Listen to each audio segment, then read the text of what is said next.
Welcome to part 2 of Corridor 39's program on Turkey, NATO, and the Missile Defense Shield. With us in London is Savas Savori, Chief Economist at Tosca Fund. With us in the United States is Tom Grant, Managing Partner of TL Grant Advisors Limited, an advisor to money managers on currency and sovereign risk.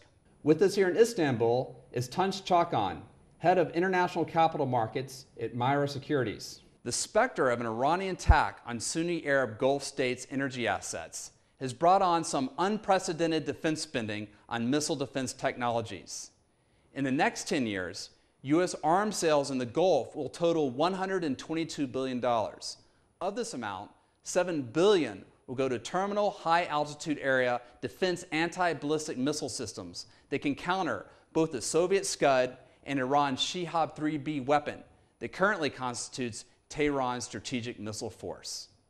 Mr. Grant, Turkey is in the process of building up its own energy infrastructure in hope of becoming a major energy hub, including billion-dollar investments in refineries, tank farms, and ports. Is a NATO missile shield a guarantee of these vital energy assets?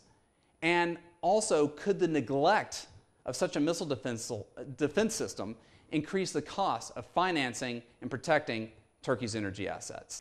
Good morning, Alan.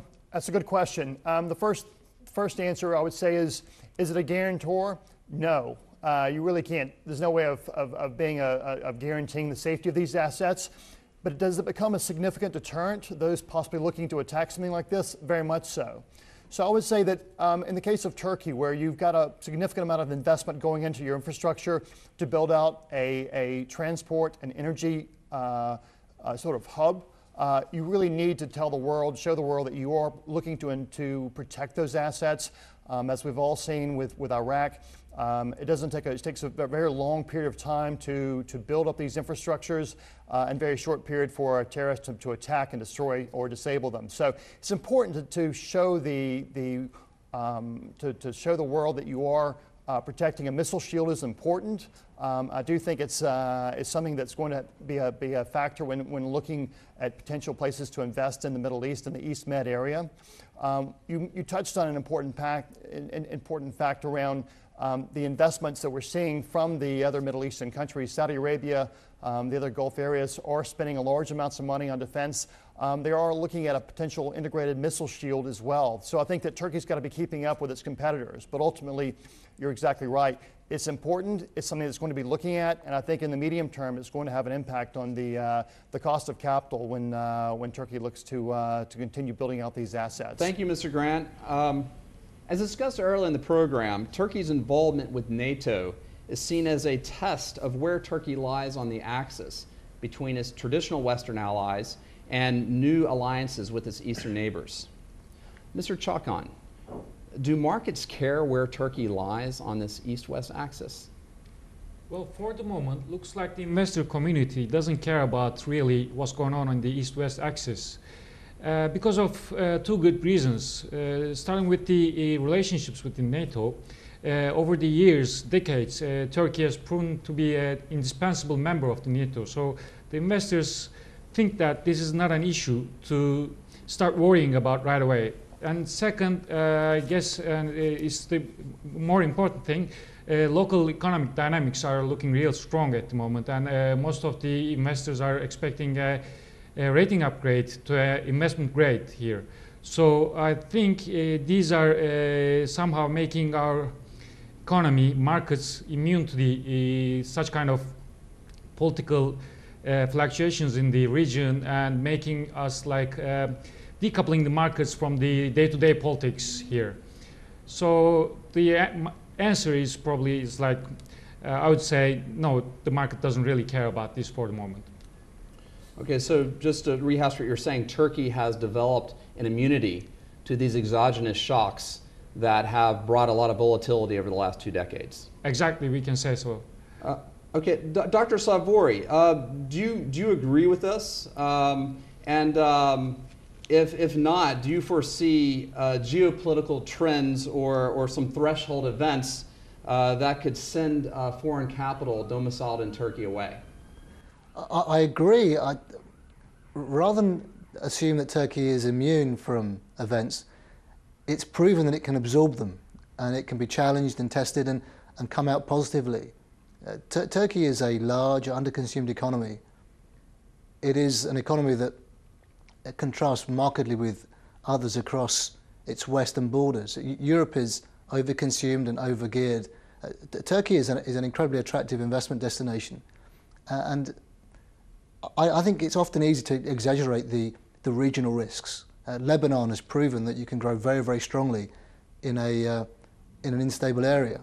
The Nigerians have proven you can have internal frictions and still grow strongly. So I'm a huge enthusiast of Turkey. I think it sits perfectly not only on an east-west axis but on a north-south axis. It faces Russia across the Black Sea, and it's not very far away from the Gulf states. Perfectly positioned, really.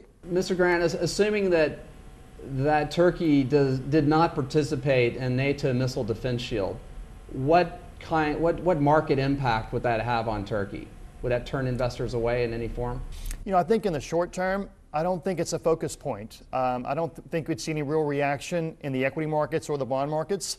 I do think over time, it's important to feel for markets to know that Turkey's investing in infrastructure and the defense, but I don't see it having a significant short-term impact. In the bigger picture, when some of the larger fund managers are looking for to where to increase their allocations in the emerging markets, I think it may on this be a talking point, but I just don't see it being a significant focal point in the short term. Let's talk about emerging market fund allocations. American emerging market portfolios have been heavily leveraged in emerging market BRIC economies. That's Brazil, Russia, India, and China. Dr. Savory, with Turkey being center stage in world politics as a militarily strategic country, does that translate to a positive country identity and increase investment flows? It does. Turkey fits perfectly into the DNA of emerging economies. It's got a population which is relatively affluent in the context of India. India's per capita GDP is $1,000. Turkey's is $10,000. So Turkey has huge upside from where it is in terms of wealth generation and creation and consumption. And it starts from a higher level than many of these emerging economies. I find it quite interesting that there are some investors who consider Mexico an attractive emerging economy. Mexico compares very, very unfavorably with Turkey. Turkey lacks, of course, natural resources that the Russians can boast of and the South Africans. But it sits regionally in a very strong area. It carries risks, but speaking from an investment perspective, Turkey is a very attractive investment proposition. Mr. Grant, from a currency trading perspective, do you see currency portfolios giving greater exposure to the Turkish lira? You know, there's a lot going on in Turkey right now. First of all, I'd second the comments that were just made about Turkey being in a very strong position from an investment and growth perspective.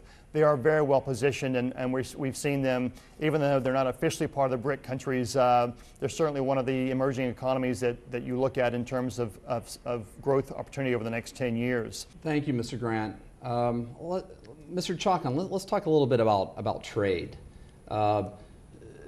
Turkey is engaging in a missile defense system that is, many can say, is pointed at Iran and Syria. Does this in any way affect trade? Could it affect Turkey's government procurement efforts within Turkey and Syria? Does it impact Turkey's companies trying to operate there? Does it in any way interrupt capital flows from Iran and Syria into the Turkish economy? Well, this question is probably something about the future prospects, because currently Iran and Syria is not a major trade partners of Turkey. And Iran, with the sanctions and everything, the foreign trade we have with them is only limited to $2 billion level. And Syria is not much different than that. But given that Iran is sitting on like 10%, 11% of the world oil reserves, it could be a really interesting future prospect for Turkey in terms of trading and the services facilities. But for the moment, it's not going to change anything in terms of our companies, in terms of the investments or the cash flows here. So the answer is, for the moment, it's not a big thing, but any negative thing might put a cap on the future possibilities here. Rating agencies have been a little behind the curve with Turkey, whereby large banks have been putting large amounts of capital into Turkey before it is being investment grade. And Mr. Grant, do you see correlations between NATO membership and Turkey's sovereign risk rating? You know, that's a good question. If we take a step back and just look at Turkey's current rating, they're rated BB, so they're 2 notches below investment grade on the S&P scale. It's worth noting that both Moody's and S&P have them as a positive outlook. But when you actually look at what the market's pricing for Turkey's risk and their credit, the CDS market, which is probably the most typical way of looking at that, Turkey is actually just in front of Poland, which is a single A rating by S&P, and just behind South Africa, which is also investment grade. So the market's really already put Turkey into that investment grade category. So I think that's worth noting to begin with. In terms of its relationship in NATO and cooperation with NATO and some of the missile shield projects, you know, I think that's important. I don't think it's going to be an immediate driver of any changes in rating. I think the market's focused on an upgrade at some point to investment grade for Turkey. But again, I think one of the key concerns is the current account deficit, which I think is going to be front and center. So I do think the NATO cooperation, the missile shield, is an important issue. It's something that's going to have an impact medium term on the outlook for Turkey. But is it going to be a driver for any ratings upgrade? I think that's unlikely. Turkey has been seen as risky because of its geographic location. Dr. Savori, how would participation in the NATO missile defense shield dispel perceptions that Turkey is in a geographical risky area where it is prone to attack from rogue neighbors? I'd actually disagree that that risk has a large element of investment strategy. Simply look at the capital entering Ghana, which has the Ivory Coast to one side. Look at the capital entering South Africa. We mustn't exaggerate regional risk in terms of investment strategy. Can I just make a point about Turkey's current account deficit? Much of that deficit exists because Turkey is a voracious consumer of capital goods. To grow your economy, you need to import machinery and equipment so that you can raise your own potential to export going forward. As long as your fixed direct investment is coming in at a stronger rate than your current account is in deficit, the balance can be sustained. The context really is that the status quo that exists in the region is very positive for Turkey. There is a huge,